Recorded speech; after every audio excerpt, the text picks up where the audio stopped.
Beneath the Surface by Marty S. It was last summer when I made the mistake of visiting. My friends and I were on a road trip through the South, chasing cheap thrills and urban legends. When someone brought up Lake Lanier, I laughed.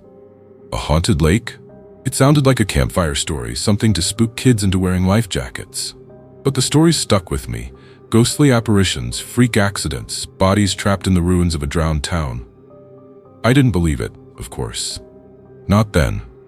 We arrived at dusk, the lake stretching out before us like a sheet of black glass. The air was thick with humidity, and the sun dipped low behind the trees, casting long shadows over the water. A faint mist clung to the surface, swirling lazily as if stirred by an unseen hand. "Let's take the boat out," someone suggested. It seemed harmless enough, a quick spin around the lake before heading back to our rental cabin. We rented a small pontoon and pushed off into the water, laughter and cheap beer fueling our bravado. At first it was fun. The lake was eerily quiet, save for the hum of our motor and the occasional splash of fish breaking the surface. But as we drifted further from shore, an unsettling stillness settled over us. The laughter died down, replaced by uneasy glances and whispered jokes that fell flat. That's when we saw it. A pale figure standing on a distant dock, barely visible through the mist. A woman in a tattered blue dress, her hair hanging limp and wet over her face. She didn't move, didn't wave or call out. She just stood there, staring, or at least I think she was staring. Her face was obscured by shadow. "Who's that?" one of my friends asked nervously. "No idea," I replied, though my voice wavered more than I'd like to admit. We turned the boat around, but as we did, the motor sputtered and died. The sudden silence was deafening. We tried restarting it once, twice, but it wouldn't budge. The air grew colder, and that's when we heard it. A faint splash behind us. "Did you hear that?" someone whispered. We all turned toward the sound, peering into the dark water. At first, there was nothing, just ripples spreading outwards like rings in a bell. Then something broke the surface. A hand. Pale and bloated, its fingers clawing at the air before vanishing beneath the waves. Panic set in. We grabbed oars and paddled furiously toward shore, but it felt like we were moving through molasses. The mist thickened around us, swallowing everything except for our boat and that endless black water. And then she appeared again.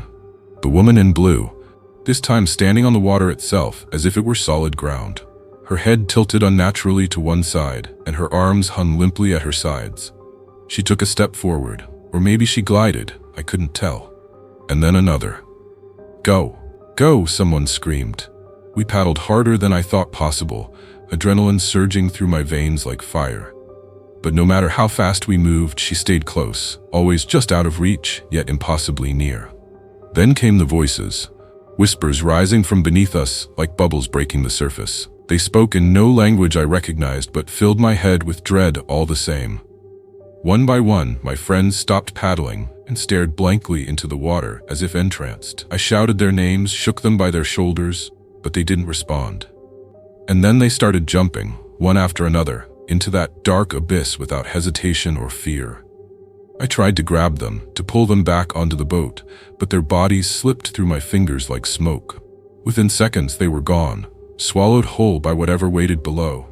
Alone now, I sat frozen in place as she drew closer, the lady of Lake Lanier, with her hollow eyes and skeletal grin. She reached out a hand toward me, but then everything went black. I woke up hours later on shore, soaking wet and shivering uncontrollably, but alive. The boat was gone, so were my friends. No one believed me when I told them what happened, not entirely anyway, but they couldn't explain how I got back or why divers never found any trace of my friends or our boat. Now I live with their whispers, the ones that follow me home at night. The ones that rise from drains and puddles whenever it rains, come back. And sometimes I think about listening to them, because maybe then this nightmare will finally end. Echoes from the Abyss by Jimmy C. I never should have gone to Hell's Gate Bridge that night, but curiosity and a dare from my friends got the better of me.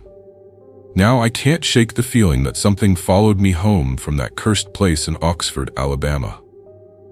It was a muggy summer evening when I pulled up to the old bridge spanning Chocolaco Creek. The rusted metal structure loomed before me, a relic from another time. Weeds choked the approach, and faded warning signs dotted the perimeter. My headlights cut through the gathering twilight, illuminating wisps of fog rising from the water below. I'd heard all the stories growing up. The young couple who supposedly drove off the bridge in the 50s, their spirits still haunting the site.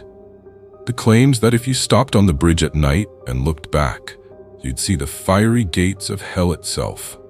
I always brushed them off as small-town superstition. But sitting there, engine idling, a chill ran down my spine despite the summer heat. Taking a deep breath, I eased my car onto the bridge. The old boards creaked ominously under my tires. Halfway across, I stopped and cut the engine. Silence descended, broken only by the gentle lapping of water and the occasional croak of a bullfrog. My hands trembled slightly as I reached for the headlight switch. This was it, the moment of truth. I turned off the lights, plunging myself into near-total darkness. My eyes strained to adjust, the faint moonlight barely outlining the bridge's rusted guardrails. For a long moment, nothing happened. I almost laughed at myself for being so nervous. But then I felt it. A sudden drop in temperature that made my skin prickle. The air grew thick, oppressive, as if something unseen was pressing in around me. Against my better judgment, I slowly turned to look over my shoulder. What I saw will haunt me for the rest of my days. The road behind me was gone. In its place was a vast, swirling vortex of flame and shadow. Grotesque shapes writhed within the inferno, and I could have sworn I heard distant screams carried on a sulphurous wind. It was as if reality itself had torn open, revealing a glimpse into the depths of hell. I scrambled to start the car, my heart pounding so hard I thought it might burst from my chest. The engine sputtered once, twice before roaring to life. I slammed it into drive and floored the accelerator, tires squealing as I fled across the remaining length of the bridge. I didn't slow down until I was miles away, my hands shaking so badly I could barely grip the steering wheel. When I finally pulled into my driveway, I sat there for a long time, trying to convince myself it had all been some kind of hallucination. But as I got out of the car, I noticed something that made my blood run cold. There, on the back seat, was a large wet spot, as if someone soaking wet had been sitting there. In the days that followed, I tried to rationalize what had happened. Maybe I dozed off at the wheel and had a vivid nightmare. Perhaps someone had played an elaborate prank on me. But deep down, I knew the truth. I'd seen something that night, something not of this world. Worse still, I began to feel like I wasn't alone anymore. Shadows seemed to move in the corners of my vision. At night, I'd wake to the sound of whispered voices, only to find my room empty. Once, I could have sworn I saw a figure standing at the foot of my bed.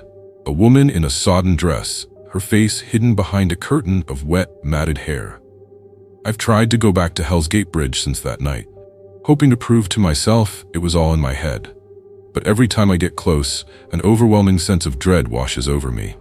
It's like something is warning me to stay away, or perhaps beckoning me to return. Sometimes in my darkest moments, I wonder if I ever truly left that bridge. Maybe a part of me is still there, trapped between worlds, or maybe something came back with me, something that's been waiting for the right moment to drag me back to whatever hellish realm I glimpsed that night. So let my story be a warning to you. If you ever find yourself near Hell's Gate Bridge as night falls, keep driving. Don't let curiosity get the better of you. Because once you've seen what lies beyond, there's no going back, and you never know what might follow you home from the edge of hell. The Red-Eyed Watcher by Leanne M. It was a chilly November night when I first encountered the Mothman. I was driving back to Point Pleasant after a late shift at the factory. The fog was thick, clinging to the road like a shroud. My headlights barely penetrated the gloom, and an uneasy feeling settled in the pit of my stomach. As I approached the old TNT plant, that abandoned World War II munitions facility, something caught my eye. A flash of movement, there and gone in an instant. I slowed down, peering into the darkness. That's when I saw them, two glowing red orbs, floating about 7 feet off the ground. My blood ran cold. Those weren't lights or reflections, they were eyes, and they were staring right at me. I hit the gas, my heart pounding in my chest. But as I sped away, I could see it in my rearview mirror. a massive, winged shape rising into the air, those burning red eyes never leaving my car. For weeks after, I couldn't shake the feeling of being watched. I'd catch glimpses of it everywhere, a shadow on the edge of my vision, the sound of leathery wings in the night. But no one believed me. They said I was stressed, imagining things. Then the dreams started. Every night, I'd find myself standing on the Silver Bridge, staring into the murky waters of the Ohio River, and every night I'd hear it, that inhuman screech, the beating of giant wings. I'd turn to see the Mothman perched on one of the bridge's towers, its red eyes boring into my soul. It would point one long, clawed finger at the bridge, and then I'd wake up, drenched in sweat. I tried to warn people. I told them about the dreams, about the feeling of impending doom that hung over me like a storm cloud. But they laughed it off. "It's just an old legend," they'd say. "Nothing to worry about." But I knew better. I could feel it in my bones. Something terrible was coming. On December 15th, 1967, my worst fears came true. I was driving home from work again, approaching the Silver Bridge, when I saw it. The Mothman was perched on top of the bridge, its wings spread wide, those red eyes glowing brighter than I'd ever seen them. I slammed on my brakes, causing the cars behind me to honk in anger. But I couldn't move. I was transfixed by the sight of that otherworldly creature, silhouetted against the night sky. And then, with a sound like the world tearing apart, the bridge began to collapse. I watched in horror as cars plunged into the icy river below, the screams of the drivers drowned out by the groaning of twisted metal. The Mothman let out an ear-splitting shriek and took to the sky, disappearing into the darkness as chaos erupted around me. 46 people died that night. 46 lives snuffed out in an instant. And I couldn't help but feel that I could have prevented it somehow, if only people had listened to me. In the days that followed, as the town mourned and investigators swarmed the area, the Mothman sighting stopped. It was as if it had fulfilled its purpose, delivered its grim prophecy, and vanished back into the shadows. But let me tell you something. It's still out there, waiting, watching. I see it sometimes, late at night, when the moon is hidden and the world is quiet. Those red eyes, glowing in the distance, a reminder of the horrors I witnessed and the burden I carry. So listen closely, dear reader. If you ever find yourself on a lonely road in West Virginia and you see a pair of glowing red eyes in the darkness, don't dismiss it as your imagination. Don't laugh it off as an old legend. Run. Run as fast and as far as you can. Because the Mothman isn't just a creature of myth. It's a harbinger of doom.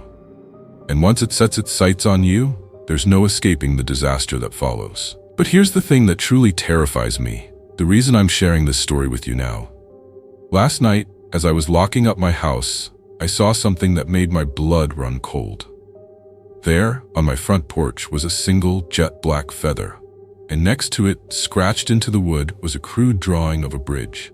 I think it's coming back, and this time, I fear the disaster it foretells will be far worse than anything we've seen before.